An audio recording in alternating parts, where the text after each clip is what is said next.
You can just unmute yourself and ask the question. I have one. Yeah, go for it. Regarding the art fundamentals, because I'm thinking about doing a mentorship after this with CG Spectrum to cover just the fundamentals. Sweet. And because like right now I'm trying to teach myself all this, and it's kind of, I have no idea what I'm doing. Yeah, I gotcha.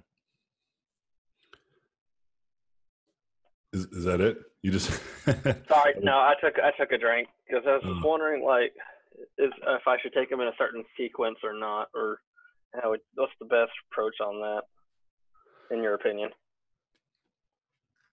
The best approach of just art fundamentals? Yes. So for me, art fundamentals is just a matter of just like learning the most basic of skills and stuff that you need. And so the question you need to ask yourself is like, what is it that you want to get really good at? So if you want to get good at like character design, like I mentioned before, right? Mm-hmm. Then yeah, you need to get really good at like anatomy, perspective, these types of things. Costume design, you know, and the fundamentals on how to get good at those types of things. The way that I would go about it is just to find out what the core idea is, and then try to really master that. So what I mean by this is that there's a lot of fundamentals out there, right? There's a lot of things that you can listen to or watch to get a good grasp of something, right? Mm-hmm. And so for instance, like anatomy, there's the way that Steve or Michael Hampton does it. There's the way that who's another good one? Glenn Vilppu does it. My own instructor Charles Hugh, the way he handles it, it's all different from one another. You know what I mean? And being able to kind of discern between the two, or like the different ones, is really valuable. But like I said, it's about learning the core. Like, what is the core of these things? Because if you understand the core, then you can replicate it in all sorts of ways. So when it comes to anatomy, what I've learned is that all you need to learn in terms of the core of anatomy is the functional use of our muscles in a lot of different situations, but just the overall functional use of our muscles, like knowing what happens when you bring your arm up and how that changes the shape of both your deltoid and your pecs, and why. You know, you might not need to know like 100%, like 1,000,000% accuracy on how to draw those muscles, right? You can use reference for that later, right? You can use reference to help you get like whatever, fill in the dots essentially, right? But if you don't even know like where to begin with that's a problem to me. You see my point here? Yeah. And so like the best way to practice that is, one, you just gotta like look at those muscles and see what it is that you don't understand, and then try to understand it. Just like I gave the assignment earlier about like doing the 10 studies. Mm-hmm. Like this is something that I would do all the time. I would study stuff all the time. So when you're learning fundamentals, be very careful of like learning what someone else thinks you need to know. I think that's really important to take in whatever advice you get, but also to know when that advice is very rigid. Like if I'm learning from one artist and they say to me, you should always photo bash, and then I'm like, okay, and then the next day another artist says, you should never photo bash. It's like, oh, well, who do I listen to? Especially if I respect both of these artists and their work, right? Yeah. Which I'm sure you've experienced or you've seen. Yeah, I've kind of like went back to traditional books for most of like the fundamentals, because like tutorials, like it has that conundrum where each different opinion, and it's sort of weighing it. Where if I just stick with one book and just try to grasp it from there, I think it's more easier to get around. Yeah, but even then, that's what I'm saying. Like even that one artist's opinion or one traditional artist will have a very specific, um, like process. So, like what I'm trying to get across is like when people say fundamentals, um, there's a lot that can be interpreted even within that. And so I've tried to like redefine what that is by just saying the core. Like what is like the core? And let me explain it in a different context, and that will make you understand. So, what makes a human, right?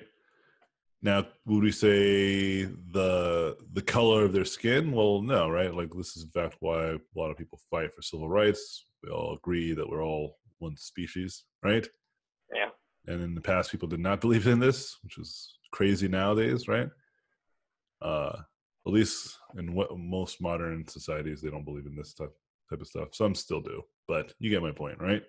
Yeah. And so that's obviously not a human trait, right? So we can get to stuff like bipedal. That's a thing that most of us can do, right? But what about those who can't stand on their feet? Are they still humans? Okay, well, so then we need more features, right? It's not just that, right? So then we start getting into kind of like, okay, well, what is the commonalities? What are the things that we see most common, right, amongst us? And those who do not have the most common, it still doesn't remove them from our species, but it just shows that there's a different variant of human, right? And so when I say core, this is kind of what I mean. Like I'm always trying to find those like commonalities, those things that regardless of whatever tool I'm using, regardless of whatever design I'm designing, like I can rely on a lot of these core principles most of the time, you know? And sometimes I'm going to have to deviate depending on the task, right? But I don't have to right away. I can, or I have like a real strong skill on deciphering and switching between the two. And so, for instance, with like I said, with characters, learning anatomy. But what does that mean with anatomy? So, like I just told you, the functional use of it. That's like no matter what kind of creature you're drawing or what kind of character you're drawing, if you understand a functional level of anatomy, you can make shit up. You understand? Yeah. Because if you understand that muscles pull, almost all muscles pull, none of them push, right? Then if you want to try to create a creature that has like some sort of like wing that goes this way and then this way, then you need a muscle that will pull it from this angle, and then you need a muscle that will pull it from the other angle. And that already looks convincing, right? Yeah. You have to know that one is contracting, the other one is at rest. Okay, because then you can make up muscles, like literally just make up muscles, like the shape of them and everything. That's a core understanding. And then fundamentals of like anatomy is like, to me, the way that would be described could be similar to like what I just described. But I think people treat fundamentals differently. They will say this is what I believe is fundamental, right? And I'm trying to go beyond that. I'm trying to go even more meta, like what is like common amongst all these other artists? Like what is the most common trait that all of these badass artists do? And then all this other stuff that they do on the side, I'll just kind of like take that with a grain of salt, right? I'll keep that in my library of knowledge, just in case that occasion arises that I have to like approach something that specific way. And so a even more simpler or more like immediate way to answer your question that you just asked would be just like find the most common trait in all of your favorite artists and try to master that. Like if all of your artists use red in their shadows and that's something that you love, you see that a lot in a lot of your artists that you admire, then you need to start mastering that because that's a trait that you enjoy in your work. So start to figure it out. Right now, I was actually about to do a study. I was going to do this kind of like graphic art study because I've been following this stuff right here, the Dylan Dog stuff. I'm like, oh, this is so good. But I realized that it's going to be hard for me to answer questions if I'm trying to learn. I'll have to do it later. But I still wanted to practice some sense of graphics. So Sorry, what Toji just wrote. I think that was Toji that wrote that. But that was Dean. My bad. Oh, yeah. He looks like Keanu Reeves from Ronin. I don't think I ever saw that movie. I'm a fan of Keanu. You guys see his new John Wick trailer?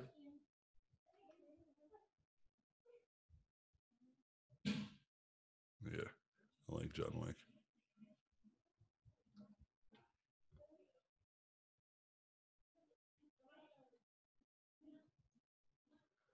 Any other questions?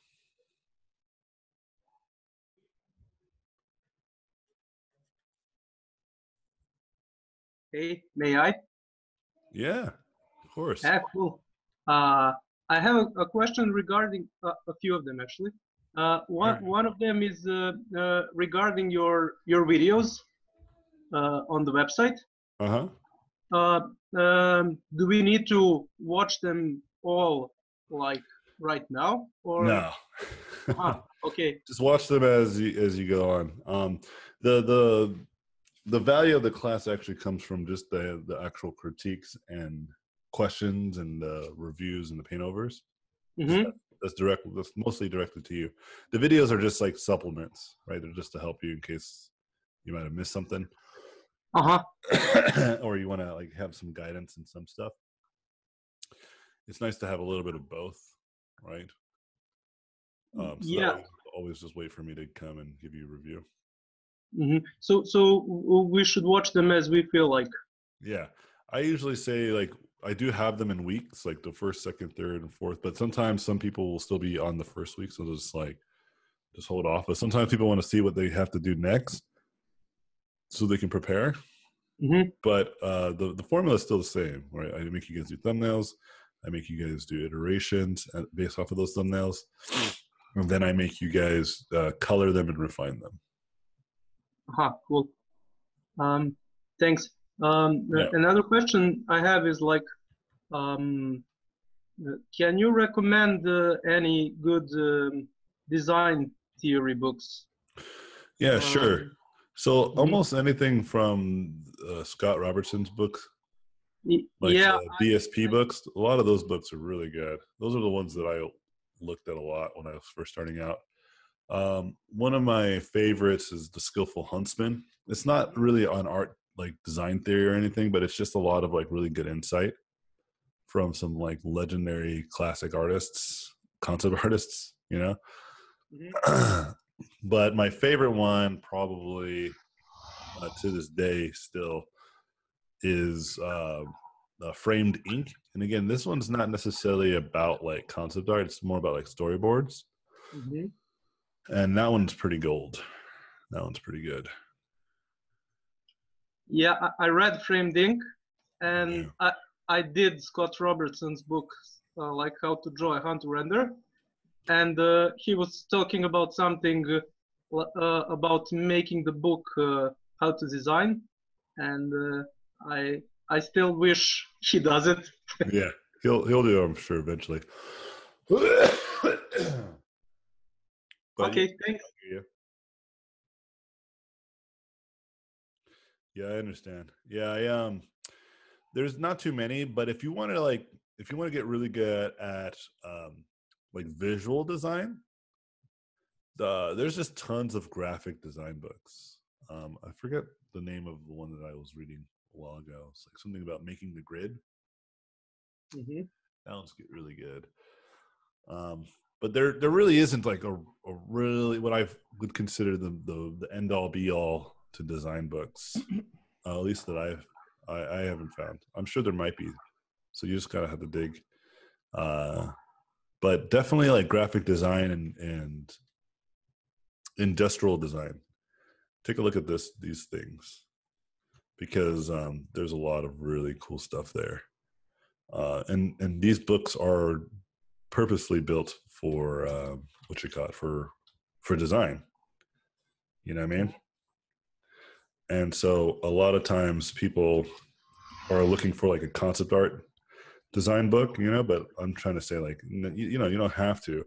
And like you see me make the argument of like, you almost should avoid concept art sometimes, because a lot of what you see is kind of people's opinions on design, and you should probably get a broader understanding versus just kind of like a couple people's opinions. Like even my class is a great start, but you should take other classes from other instructors. In fact, many students that I have do that, because you want a broader understanding of stuff. Like I said, you want to get a core understanding of ideas. So this is like the same thing that I have problems whenever I argue with people online. This is problem that I see constantly a surface, where people will share an opinion, and then I question that opinion, and then they show me like one source of evidence, and I'm like, well, that's not enough. And it seems to me that it can be easily rebutted. And then I'll show them like a series of evidence, and then they'll also be like, well, why should I believe them? That's fake news, Yeah, because everybody knows the earth is flat. Yeah, yeah, the earth is flat. Yeah. And so but you see my point, like there's this problem that like people will find one or two articles or 1-2 papers and then take it as law, or even worse, they think all science is broken, and which I think is worse, because that is a really nihilistic worldview, that you don't even trust any scientists. That's crazy. And so like the point I'm making is that like with this specific problem that I'm talking about, the way that I try to explain it to people to help them understand that maybe we should find some common ground, and we should do it via metadata, right? And metadata is generally the collection of all the research based off of that one subject. So what is the collective say about it? Because that's a good place to start. It's not necessarily a fact of life, but it's just a good baseline, right? In fact, metadata is used all the time to do really cool stuff, like put satellites into space. If we weren't to believe scientists and mathematicians on their theory on gravity, we wouldn't be able to do nearly this cool shit that we're doing right now, right? And I remember I was arguing with somebody about this, and they were saying to me, like, well, yeah, that's a good example of science getting it wrong, because look, like Isaac Newton had all these theories of physics, and then Einstein debunked them. And I was like, whoa, wait, hold on.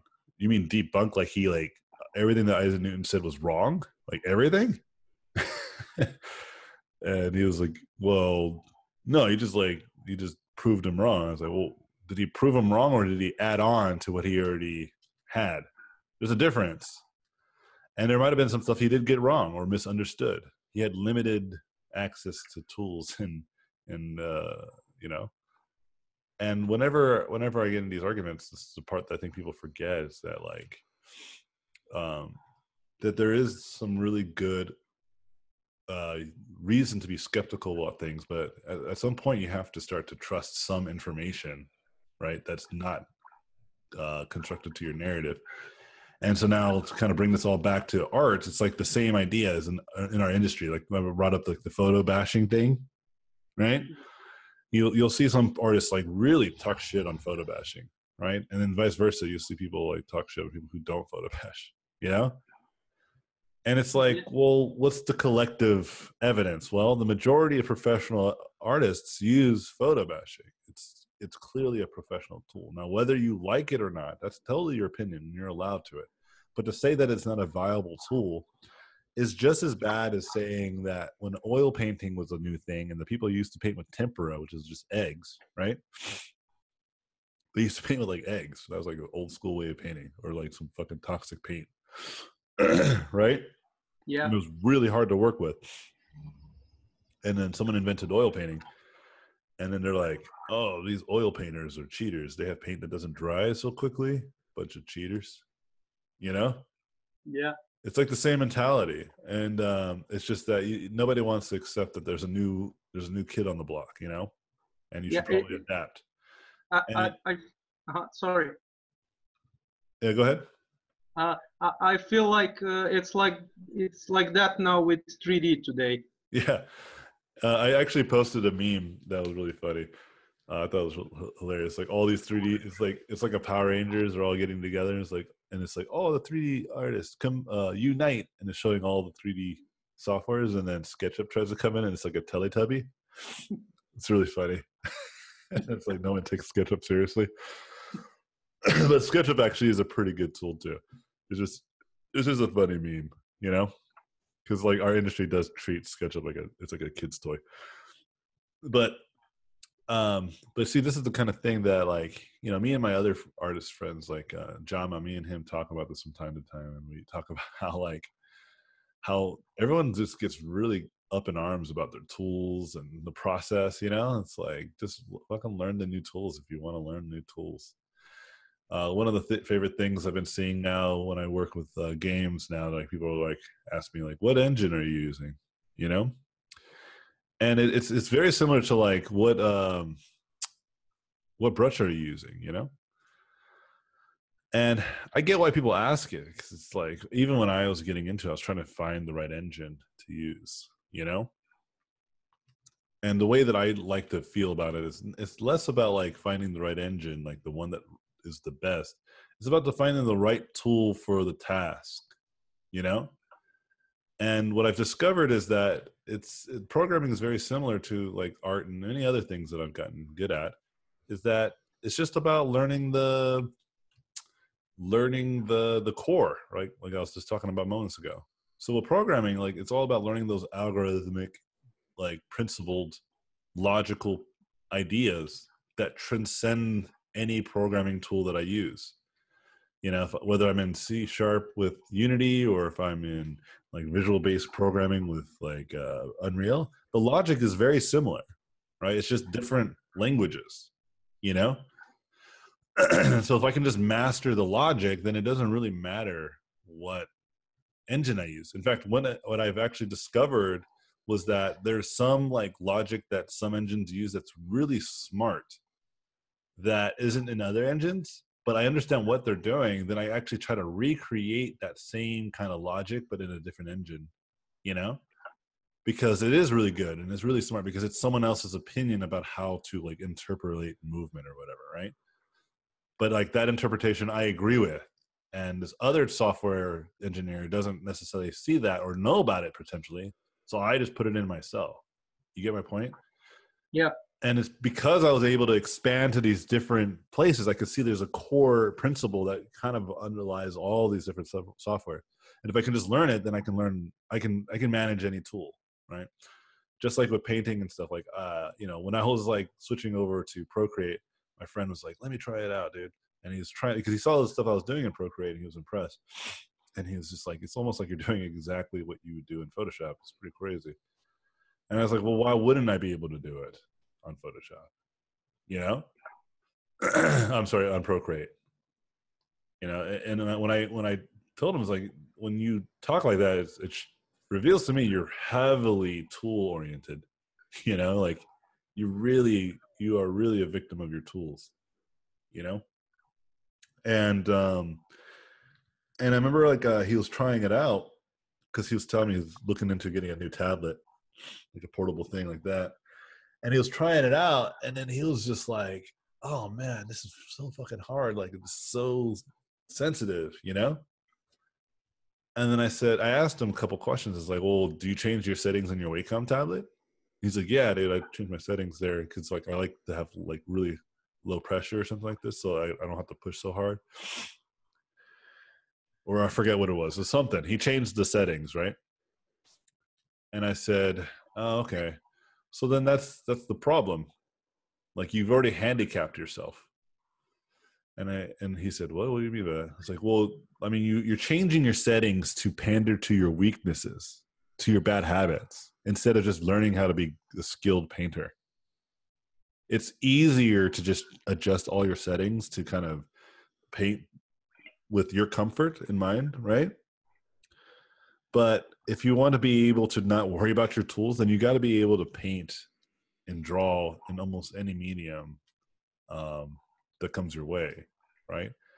And if you have a hard time with a medium, it will almost always be just because you don't understand the tools right away. But once you do, you should be able to transfer right away. But it's like, and when I was watching him draw, I was like, what I'm seeing is that it's not a tools problem. Like you actually don't know how to fucking draw a straight line, you know? And that's a core skill. You should be a good, like an actually a good artist. Do you understand my point? Yeah, totally. Yeah, and then the tools will become like amplified, you know. Like then when you jump into like a really good 3D software that has a lot of great tools, and you have all these fundamental ideas of design and lighting, then you're gonna kick ass, right?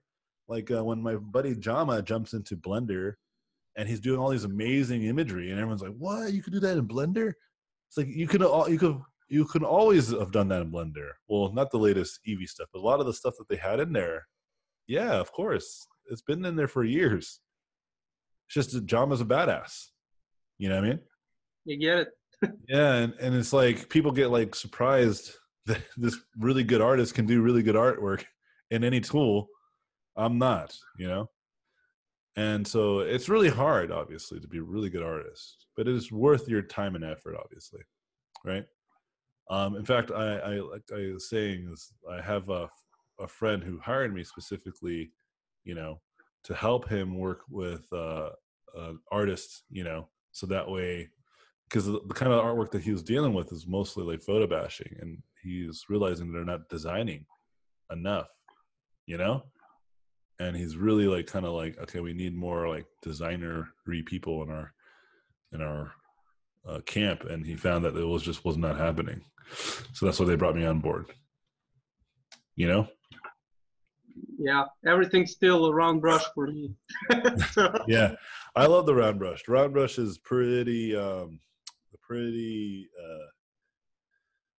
I like about the round brush is it's pretty. It's unbiased. You can really kind of go from any angle. It's really cool, and that's what I really love about it. So, yeah, don't freak out about what you're seeing right now. I'm trying to find strategies to do this thing that I see right here, like this cool mosaic pattern. Yeah, thanks. I let other guys ask the questions. It would be unfair for me to be unmuted all the time. Yeah, not a problem. Thank you for your consideration. Any other questions? Yeah, I have one, and this is like how to apply in a foreign country, actually. I don't know. It's like, of course, having a badass portfolio and everything, but That's I don't it. know. You got it. So give me an example of what you mean so I can try to answer this the best I can. Example? I don't know. I feel like, I don't know, if you apply, I don't know why they should take someone from a foreign country if they is same quality, for example, right? Yeah, again, like I'm trying to think of like the most explicit example of what you potentially mean. So like, are you saying you're applying for an American company? Yeah, let's say I don't apply for anything, but yeah, let's apply for America. So and there's like a German artist who has the same quality than the US guy. So of course, Okay. I have to. So you're applying for work, and you are just as good as another artist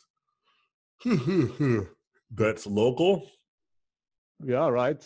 yeah, of course they're going to hire the local person. Yeah, I mean, I don't see that. I don't think that's the great framing of that question. Because in that situation, you're right. Of course, they're going to. Like that's just how it works. I mean, think of it from your perspective. Would you hire someone that you felt was qualified that like lived across the street from you versus somebody who lived across the ocean from you? Yeah, of course, you're not going to do that, right? You're going to hire the person across the street. But I think a better way of thinking about this question is: do companies hire people from overseas? And the answer is obviously yes to that, because in some cases, if not most of them, actually, a lot of really good artists are overseas or in different places in the world, right? Like if I am making a game, I mean, let's do the test right here. Let's do a test. So if I'm making a game or a movie or whatever the fuck, right? And my goal is to hire somebody who can do like really, I'm trying to see something on here. You know, kind of like high fantasy JRPG type of concepts and illustrations, like something like this, right? Yeah, something like this. And I'm like, this is the kind of stuff we need, right? I mean, this person just happens to be a Chinese artist. And, you know, let's say I'm looking for other people. Let's look at their influences, because I'm sure there's some good quality work here too, right? But I'm like looking at all this and like I find some pretty good ones, but this guy's got it, or gal, I'm not sure. Okay. You know, it's never really that simple of like, oh well, there's a perfectly parallel universe version of this person that lives across the street from me, right? Like it's usually like there's going to be one or two people that are just that good and they only live in that country, you know what I mean? And you're just going to have to like hire them. You understand? Like, here's a good one. Oleg is a great example of this. Like, there's really nobody that kind of paints like this guy. He's like one of a kind, you know? Yeah. And the kind of stuff that he paints. But he's in Russia. You see my point? Like, there's a lot of copycats nowadays. But why would I want copycats? I want this motherfucker. I want the original. And so now it's just a matter of cost, less about a matter of like whether we want them or not. We do want them, you know? But it might cost us a lot of money, you know? And luckily we live in a world where the internet is connecting us more and more in really beautiful ways, right? And especially in this regard as a concept artist, right? Mm-hmm. There's really no reason why we can't hire him still. It's almost like he is living across the street from us. You know what I mean? Yeah. And so some companies are more than happy to pay or work with international like artists, you know, if their countries allow them, right? Because there are some countries that are like, nah, you can't even work freelance, which is stupid. But this is why, like, here in America, we had some of the best and brightest, because we would take people from all around the world, right? And this is one of the things that, you know, infuriates me about the latest political climate, especially those who roll more conservative in their opinions. And I actually consider myself a centrist that leans mostly left. And the left reason is because of practical reasons. I can see automation is going to be a real big problem real soon. And if we don't have universal social programs, there's going to be fucking riots. You know what I mean? It's just going to happen. It's inevitable. And it's just kind anyways. I like to be a little more empathetic. Help your fellow peeps, right? It's clear to me that people want to help each other. They do GoFundMe's for everything, you know? So why don't we just fucking make it official? Anyway, like the thing is that like our this idea of like they're taking our jobs. They're not taking our jobs. We think of it like the people who take it. It's like the small, like the Mexican who's coming over, the people from South or Central America coming over, taking all our jobs. No, they're taking the low-paying jobs, right? the ones that are actually taking the real big jobs are a threat that I can see being more valuable argument. But it's not a real threat. We want the best from around the world, don't we? Right? Because that will keep it centralized here in America, right? We will have the best and brightest and strongest and best and greatest of whatever that makes our nation, and whatever nation that does this, have some of the awesomest and best talent. You know what I mean? And I'm a big fan of this, but I guess a lot of people aren't because they're afraid of being suckers, you know, and they don't want to get any better. And so, like, to me, it's like the global market is expanding and is also inevitable. Okay. And to fight against it is incredibly naive and, again, very short-sighted. Remember I was talking about foresight? Humans are really bad at it. It's incredibly short-sighted to push away talented individuals. And luckily in our industries, you know, to get away from the politics a little bit, like in our industries, right? Like the film and game, it is really open, right? Like they do hire people based off of merit, meaning like you're qualified for the job. Like 90% of the time. I'm sure there's some politics even within that. I can't speak for every company and every studio, you know, but I've been around a lot of studios and I've seen a lot of artists, and I can't find any real examples of people being held back based off of their differences and where they're from and what country they are, you know? In fact, the opposite happens. I see a lot of people from different countries keep coming over here to California where I live, you know? Because they're the best, you know what I mean? They just are. And so, like, you kind of joked around about, like, well, you know, obviously you got to be the best, but is there anything else? And I was like, well, no, like being the best is pretty much the golden standard. You know what I mean? Yeah, but it's of course. And knowing people, right? Obviously going to events and talking to people. So the people that know that you live in some sort of random hut in the middle of nowhere in the world, you know? But yeah, you do not have to fear. Being really good is good enough in a lot of ways. Okay. And it's really hard though, outside of that. And it's still even hard within that. Cause I know people who are really good. I have a friend, she's Chinese. She's really good. She's working at Blizzard right now. And right now she's like really fighting to keep her visa so she can stay in the country. It's because China's they really don't want to have their talent leave their country. You know, they're really kind of fucking weird about that. They do a lot of weird stuff that I don't understand or approve of. But you get my point, though, right?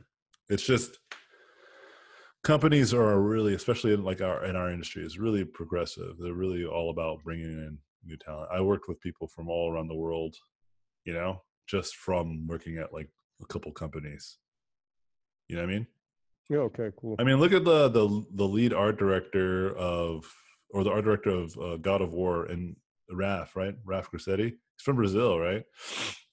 And I had a lot of Brazilian students. I did a workshop in Brazil, and they were like, oh, there's just no way out in this fucking trap. And I'm like, I named like 5 artists from Brazil that are fucking one of the best in their industry. And they're just like, oh, nice. Oh, okay. And I was like, and I want to be clear. I'm not saying that it's easy. Okay. I'm just saying it's incredibly possible. It's not one of those things that is like really out of your reach. Where are you coming from exactly? So I can kind of get a better understanding. Germany. Oh yeah, so it's even easier for you. there's actually 6 more vodkas in Germany, isn't it? What? Which is like one of the biggest concept art companies in the world. In Germany, there's nothing. Yeah, I promise you. 6 more vodka, I believe, in Germany. Do you know Marko Djurdjevic? Maybe his work. I don't know his name. Dude, you don't know about 6 more vodka, dude? Okay. Yeah, Berlin, Germany. Oh, okay. Yeah. What's his name? Marco's like one of the legends, dude. He's like old school badass, dude. It looks awesome. Yeah. Wait, isn't one of the big game companies is in Germany too, and they also have one of the biggest game events in Germany. Yeah, So, they do have. Yeah, we yeah, have so you need to Crytek, calm down, bro. Yaga. Yeah. You're not too far, and even if you needed to like travel to some other country, like there's plenty of European countries that host a lot of game events, Yeah, and a lot of European is companies that cool. live in different countries that are not too far. Like you could probably get on a train and get there. You know what I mean? Yeah, Europe is fine for sure. Yeah. I'm sorry, say again. Yeah, Europe is cool, but yeah, Germany is, I don't know, it's not that great, I think. But Well, let me put it to you this way. You know, if if you create like a if you create like an attitude that is, if you create a perspective that is basically um, highly skeptical, then your reality will reflect this. mm, You've heard of this, like the half glass half yeah. argument. I like to use this quote that I heard from The Walking Dead. I think is really great. It's kind of funny that I'm taking a movie quote, but it's perfect. They got it from somewhere.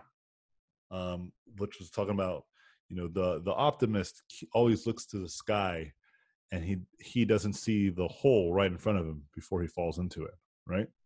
hmm The pessimist always looks to the floor, right? Because he always knows that there's holes going to be coming, but he doesn't see the opportunities that have passed him by, or the pole that's going to hit his head or something, right? hmm But the realist looks straight ahead, sees the opportunities and the holes. Do you see my point? And I think you should always be in that camp. Like you should always lead with optimism, hmm but be prepared with some realistic circumstances, right? And so, like, I had students who lived in certain parts of the world that I was like, yeah, your situation's definitely rough. And I was not sugarcoating it, you know. hmm In your situation, you're definitely being way too skeptical. Germany is like a hot spot for some opportunities, and if not, you can just go to a different country. You actually do have a lot more opportunities than you realize. Is what I'm getting at. Okay. Yeah, likely, yes. That's all I'm trying to make a point of. But if you were to tell me like you're in Syria right now, I'd be like, how the fuck are you taking my class right now? You know, I'd be like, how is I'm using the community computer before it gets bombed by the U.S. or by my own countrymen. You know, Yeah. I'm like, and I can tell you right now, I've never had a Syrian student because they have their own fucking problems right now. You know what I mean? Last Yeah, thing right. they worry about is a career in consular. You get my point? You got some really good stuff going on. Aren't you guys almost going on like fully electric energy pretty soon too, or fully renewable? I mean, you sons of bitches. Yeah, I don't know. I don't. You It don't pay will take attention. What's time. going Yeah. Maybe. on. Yeah, in fact, I've actually thought about moving to Germany, especially because you guys have really good web development. There's like a lot of Okay. opportunities over there. Yeah, it's really big for web dev. So anyway, Okay. um, Cool. Thanks. so yeah, just know that if you do have good work, it does help Mm. a lot, and there's more opportunities because you can put your stuff on ArtStation. You can go to events like there's the industry workshops that's in London, I believe. You can go there. It would be relatively affordable for you to do that, you know, Yeah, for sure. Huh? and get more chances. Trust me. I had a student. He was not skeptical. He was actually a very optimistic individual, but he would have a lot of self doubt, right? And I remember he wanted to go to THU, which is a really big event for artists. And I said, yeah, I can get you a ticket. And he was just like, oh, but I don't have enough money. And I was like, but dude, you should go. Like, get some money and you should go, whatever. And so he did. He got the money. He's like, all right, I'm going to do it. But he didn't want to do it. And I got him the opportunity. He went. He learned so much. He said it changed his life. And then he got a job opportunity right after Yeah. from someone he met at the event. Okay. And be aware that he was really good. He actually was a great artist. He was just super skeptical. Okay. Had a lot of self-doubt. And so that's him being too skeptical. He kept his head looking down. You know what I mean? That's what I was trying to get at. he didn't see the opportunities where they were there. And so then, that's a good example of like what I mean. And this is not the first type of story. Like another THU story, I had a student apply for a contest. He didn't get into the contest. You have to apply to even be in the contest. He didn't get in, and he really got upset about it. He started like it was kind of crazy. He like totally flipped. He's like, oh, I don't want to go. I'm gonna quit art. Everything I hate. I was like, whoa. Like, wait a minute. You're mad because you just got rejected to go to a contest? Like, don't you already have tickets to THU? Just go. What are you thinking? You're crazy. And I basically slapped him out of it, right? And then he went, and sure enough, he didn't get any job opportunities, right? Because he still was trying to work on it. He still wasn't as good as he needed to be. But he came back and he messaged me. He's like, dude, it changed my life. He's like, I met one of my favorite artists, and he gave me one of the greatest reviews I could ever have gotten, you know? Okay, nice. Like, yeah, it's exactly right. Like, you don't always need to go to events just to have jobs or opportunities. It's also just good to meet people, make friends, make those connections, and meet the people that inspire you in person and have them rip you apart in person, you know? That changes you in a good way, right? It makes you much stronger. And I don't just say this from my students' experience. I say this from my own personal experience. Okay. And someone like yourself, you're in this position that you can actually be put in these positions. Okay. You just got to look into it. Don't wait around. Nobody's going to give you your opportunities. You got to see them when they show up and then take advantage of them. Okay. Let's do it. Yeah. You can do it, man. Trust me. Yeah.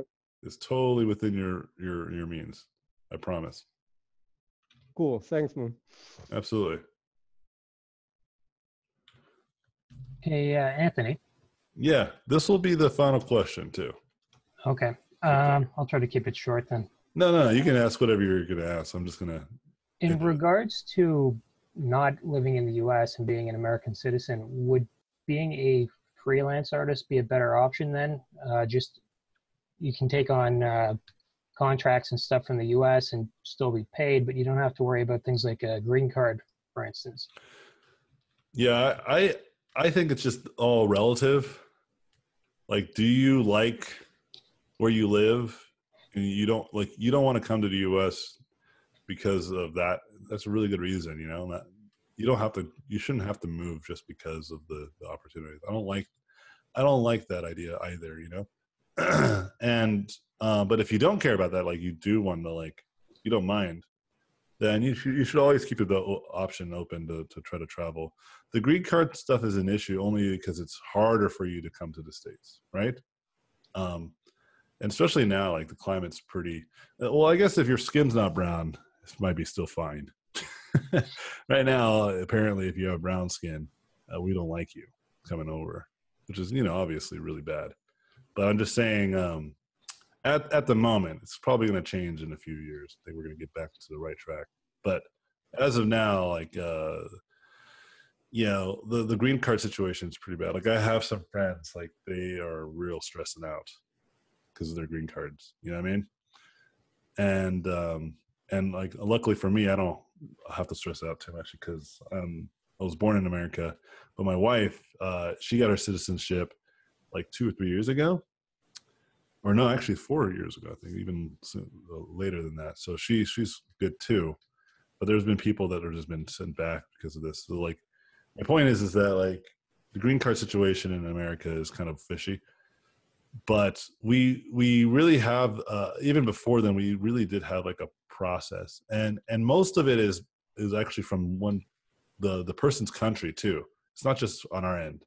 So, for instance, some countries don't want their talent to leave their country. Remember I was talking about, like, they're taking our jobs, right?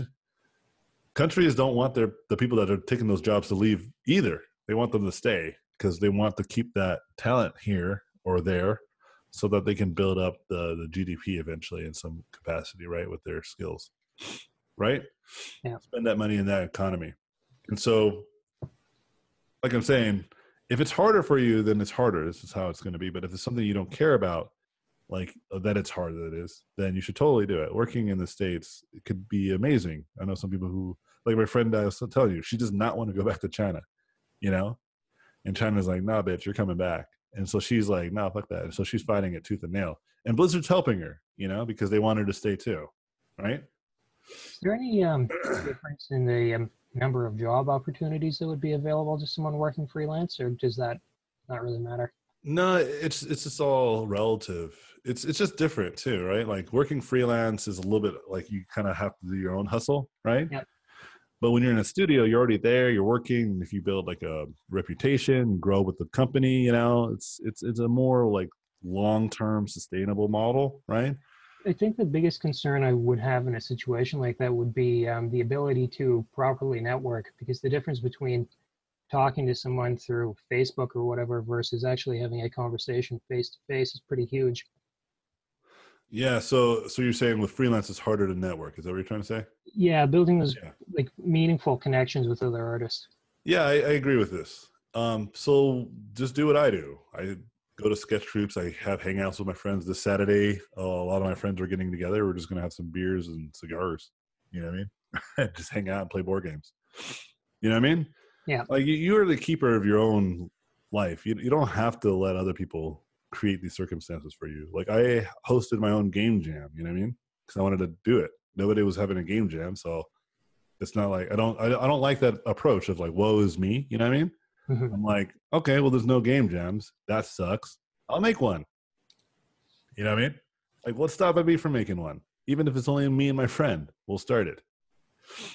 You know? And so my approach is usually just look around, just try, be the person that creates the things. You know, I had some students that said the same stuff. They're like, there's no like events in Toronto, and like Toronto really is like a lot of artists here, and a lot of people that would love it. You know, and there's nothing here for us. And I said, well, why don't you guys do it?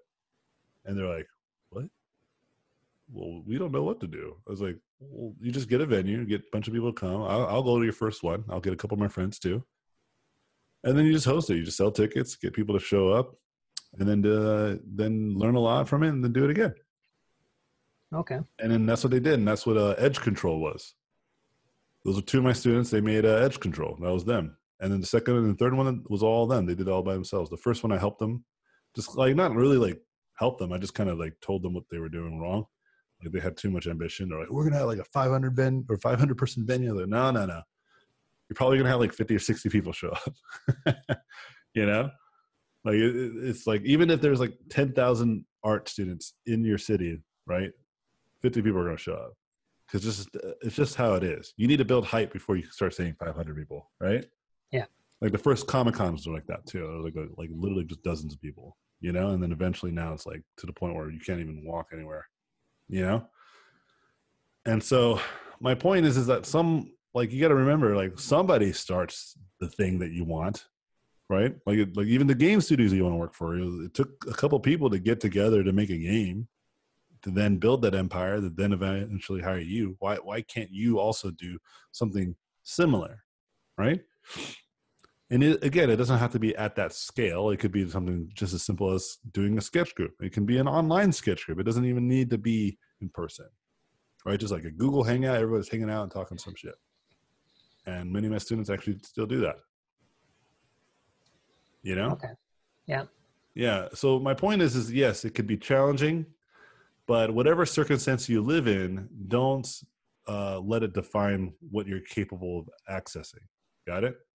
Yeah. So because you can actually run into the same problem if you work for a studio, and then this is how that would look like. You just basically hang out with only the other 4 other people at your company, right? The people you work directly with, and you don't talk to anybody online anymore because you just work all day, and then your company shuts down for whatever reason, which sucks, and it happens.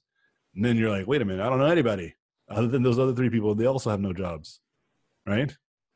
Mm-hmm. So the same circumstance could happen in the flipped role. You see my point?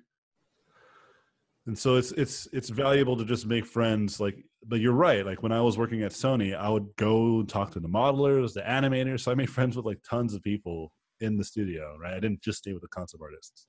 It was so much easier. I even made friends with game testers. And when I went to Blizzard, like years and years later, one of the game testers had a job at Blizzard too, and I saw him at the gym, and I was like, "Oh, James, what's up?" And he's like, "Hey," you know, and we just started working out again and hanging out. because we hung out and I talked to them, you know? And so that happens all the time, for sure. But the same thing goes when, like, hey, I met a guy at a social, then now I see him he's a teacher at a school and he wants me to come do a workshop. You know what I mean? Yeah. Like, I would have never met that guy at work. I met him at like a social event. You see the point there? So it's just a matter of getting out of the house. Yeah. I've been getting a lot of that lately, cabin fever. So I've been actively getting my friends together. Like, trust me, man. Most people don't do it. Most people want to. Like, most people want to hang out and be merry and social with one another, even as artists. Just nobody does it. Like, people keep asking me about the art mixers that I do. And it's funny because if I don't do them, then nobody makes them. You know what I mean? Mm-hmm. And I'm telling you, I'm not doing anything special. I just host them. And just somebody needs to do it. And you'll be shocked if you're that person and how easy it may actually be. Well, Or I can imagine a better way of thinking about it, how fun and not as challenging as you thought it would be. Okay? Yeah, it's much easier now thanks to the internet. I can't imagine what it would have been like 30 years ago. Yeah, Google Hangouts, there's Discord, there's online websites like Meetups, there's Eventbrite, right? There's so many ways you can make friends, you know what I mean? And I was even thinking about like how to try to make friends with dads, because I don't know that many other dads, you know? And I feel like I should make friends with dads and the folks that have wives and kids, because there's a lot of stuff I would like to talk to somebody that's not just my wife about the problems and stuff about like being a dad, you know? Yeah, it's and I getting a only know different like point two of other view. people, and they work a lot, and it's hard for me to get together with them. You know what I mean? Yeah. And so I'm like, I need more friends that are dads and stable relationships, so I can talk to them and get some advice and just like, you know, like let loose and just have a safe space to just talk about dad shit, you know? And I've been thinking about it for the last month. And so because I'm just not going to sit around, because the last thing I wanted to happen is be resentful of the things that I could change, and I can change this. You know what I mean? Mm-hmm. And so you should always keep that in mind. Like there's a really good quote that I heard from the Compound Effect, and it's regarding relationships, but it's kind of related to what we're talking about. But let's just see this in the context of relationships. And it wasn't really a quote; it was more of like a situation where this guy was going through couples therapy. And the therapist was telling the guys in the room, like they're all like trying to get help. And the therapist was asking all the dads, or I'm sorry, all the husbands, he was asking them, he said, okay, what is the responsibility of the relationship? How much goes to you? How much goes to your wife or your partner? Right? Like out of 100%. And most of the men in there were like saying 50%, like 50-50, right? Half of the relationship, half of the relationship should be responsible for each partner, right? And some people are saying like 80, some people are saying 30, 40, or something like this, right? And then the guy said it's 100%. You are 100% responsible of your relationship. And the point of what he was trying to get across was saying that if you are trying to convey something to your partner and they don't understand it, and you're hoping that they need to change their perspective, right? That is going to lead to disaster. Like you have to understand that you have control only of yourself and your own emotions, right? And so that if you feel that maybe you missaid it, or maybe the way you're explaining it is just not working, you need to find a different way to explain it. Give this person a chance to understand you. And then he went on to say, like, after a while, like if they still don't get it, then maybe it's then you can conclude it's a bad relationship. But if you are trying to say, it's like trying to put a square peg in a circle hole, right? And you're expecting for a different result. He said, that's on you. That's your fault. Right?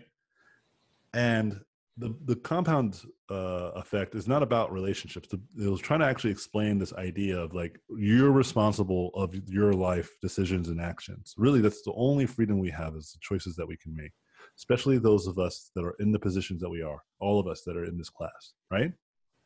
Because all of you guys could afford a $500 class. You guys all have access to the internet. You have a lot of more opportunities than like 80% of this world population, okay? And so we have to respect that and take advantage of this and appreciate it, right? And be grateful for this opportunity, as much as it may not seem like we do. but we're just comparing it to other people who have more than us, right? But reality is we have more than a lot of other people, right? And so when I heard this, it really resonated with me because that's something that I've always believed in, and it was just really greatly formed in this idea of relationships. Because I've noticed that when people talk about artwork, like artwork is also like a relationship, and they look at their art and they have this specific relationship with their artwork, and then when the artwork isn't doing well within the industry and it's not like people aren't picking it up, they start to point fingers. You know what I mean? They start to blame like, oh, the industry is like fucking garbage, or this person is kind of garbage, or that's garbage, or there's too many people that are competing against me, or there's too many artists that are doing this, or companies are shutting down. All the things that are true, right? But is really, really the wrong attitude, because people are still getting jobs and people are still making great games and people are still kicking some ass. This is also still true. You see my point? Yeah. And I always try to remind my students, why not you? Why can't you be the person that everyone's jealous of? And I'm going to tell you right now, anyone and everyone of you guys in this class is totally capable of doing it. All right. Especially within a 2 to 3 year window. I promise you. If you devote yourself and put a lot of time and effort into this, there's always going to be need for talent. Trust me. And if anything changes, you'll see I'll be the first person to announce it to the world. I'll educate everybody. Say, oh, something's changed. We all have to be robots now. It's too late. You know? But no, it's pretty much the same. It's been like, I think that actually the opposite is going to happen. I think there's going to be a lot of opportunities for really good artists, because I think, like I said before, indie companies are going to start rising and having more and more money to hire people like us at the rate that we deserve. All right. So as far as opportunities are concerned, I know you mentioned earlier, I guess specializing or focusing on a specific area like character design, for instance. Now I've heard people like Feng Zhu in the FCD videos, he kind of encourages diversify as much as possible. Don't just be limited to character design, you know, do vehicle design or whatever else. Does that create more opportunities, or is that just kind of forcing you into multiple directions at one time that, you know, might hold you back? He's not wrong. I actually agree that you should diversify, but the reason why I say you should focus is because you get better faster. And if you are spreading your wings a little too wide in too many different ways, you know, you might actually get trapped in this situation where you're not actually working at a really good studio, right? Because you're going to be like a mediocre generalist, right? Yeah. So like, think of it like this. But he's not wrong. I think you should advance your skills, because that's what I'm doing, right? I'm learning more 3D and I'm learning programming, but I've already put like a lot of time in characters. I have a fallback, you know? Imagine that person one has a skill in A, B, and C, right? And then person two has a skill, and this is like this little line right here is a representation of time spent on that one skill, right? So A, B, and C has more diverse skill, but then obviously, number one has diverse skill in A, B, and C, and then number two has only one specialized skill number with the letter C, right? So when it comes to hiring somebody, I need somebody to do I need somebody to do like a specialized, or I need somebody to do like A type work, right? So person one's going to be the person I hire. If I need someone to do like a B type work, person one again is going to be someone I'm going to hire. But when I'm looking at C, then two is the clear winner, right? But the problem is that there's also people that do those other specialized skills. You know what I mean? Yeah. And you're not going to just always be compared in like this very loose, like this very contained situation. You're going to be compared usually to a wide range, you know, including other specialists. And here's the other problem. It's not like if a person hires like 3 generalists, right?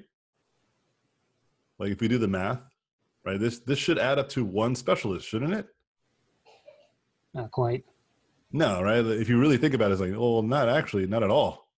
You know, it's not like they're additive skills, right? If they're all mediocre at C's, you're only going to continuously get mediocre C work. You know what I mean? Yeah.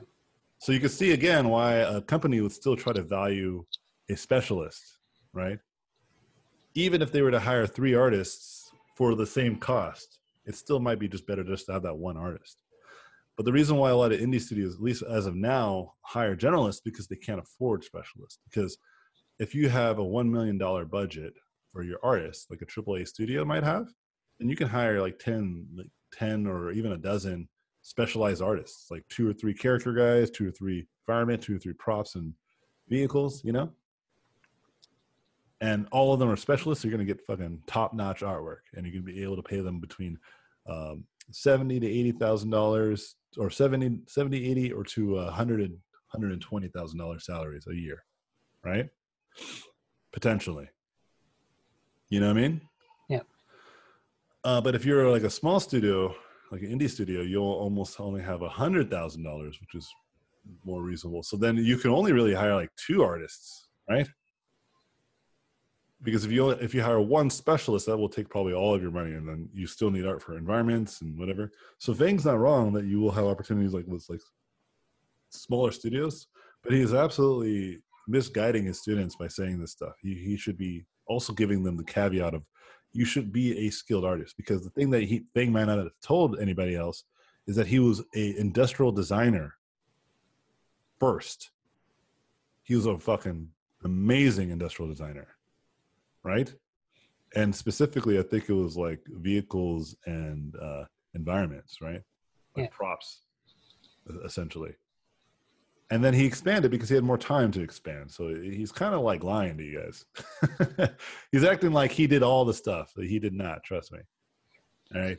He was specialized too, and then he got in, and then he had more opportunities because he had more time and more money. And then it gave him more opportunities. Of course it would, because he's specialized in other things now. He's a much older individual than most of you guys, you know? He's been in this industry for 20, 30 years, I think. So he has plenty of time to specialize in multiple disciplines. So it's a little disingenuous is all I'm getting at. Okay, it's misleading because he didn't do it either. I'm almost certain he didn't, right? And if you look at all the best artists that work, almost all of them are specialized. It's very rare you will see someone that does multiple stuff really good, you know? All right, like, let's take a look at this right here by Hia Lu. It would be really weird if we saw like 3D stuff in here, right? Illustrations, pretty much what this guy does, and mostly fantasy, right? This is quality work and it's pretty consistent. See my point? Yeah. Like it is harder to find those quote unquote generalists that Fing is talking about. Okay. Like at the high level, like if you really look, you see more specialists than you'll see high quality generalists. Don't get me wrong. They do exist though. But I'm trying to say that those are the outliers. Okay. And you'll also notice that they're much older individuals, meaning that they had more time to be fucking badass at all these different things. Okay. And so that would be my advice. Hopefully that makes sense. But he's not wrong. I don't want to discount him entirely. Like, of course, obviously, if you have like really good skill, multiple things, you have multiple opportunities. Of course, right? But I'm talking about on like the more practical, more pragmatic side is like, but if you spend like 3 or 4 years really focusing on characters, you're going to be really good at characters much faster. Yeah, it acts as a starting point, and then you can start to branch out as you develop the skills later on. And in hopes that you guys live for a long and healthy life, you know, you have plenty of time to learn other things, you know? Mm-hmm. Yeah. Like you really only need like 5 or 6 years to really kind of get a good foothold in one skill. And then you can like try another one as time goes on. And then you will not only perfect that other skill that you already started with, you're adding on new skills. Absolutely. That's totally doable. That's what I've done. Okay. But I want to give you advice that I feel like you will stick to and you feel confident with. I don't want you to be like, oh man, nothing's coming together, which is the most likely outcome that I see. Because you saw the examples I just showed you of like those badasses. It's pretty simple, like pretty much consistent, right? And I was just randomly selecting, okay? Like I didn't even know what I was going to get. But if we go to latest, which is just like a collection of just student works and stuff, right? Not to talk trash or anything. I'm just trying to show you. You'll see this common thread of just spreading themselves way too thin. You see that? Yeah. Olga? Not trying to say anything bad about their work. She's still working on it. I get it. Right? I'm just saying that this is also commonly seen in students' work, is that they generalize too much. So there's a really disconnect there, right? You have a teacher telling you should generalize, and then all the most mediocre work you see online is from people who generalize, and then people who specialize are usually some of the biggest professionals in the industry, right? So you kind of have to put two and two together, is what I'm getting at. Yeah, that makes sense. All right. And including yourselves. I'm sure if you guys look at your own portfolio, you'd be like, yeah, I do have like a general portfolio, and it is kind of trash. Because I fell into the same trap, dude. So I'm not only speaking from students' experience, I'm speaking from my own, okay? All right. So I'm gonna roll out now. Thanks again, everybody. What a great class. You guys are killer. Keep up the good work. Appreciate y'all. Great questions. And you guys have a great weekend. I'll see you next week. Latest, friends. Thank you for watching this video. I appreciate it. Please subscribe to watch more in the future. If you liked the video, I would appreciate a thumbs up. If you like this content, you can go to my website, robotpencil.net, where you can find mentorships, tutorials, and a Patreon to get more exclusive content. Thanks again, and I'll see you guys in my next videos.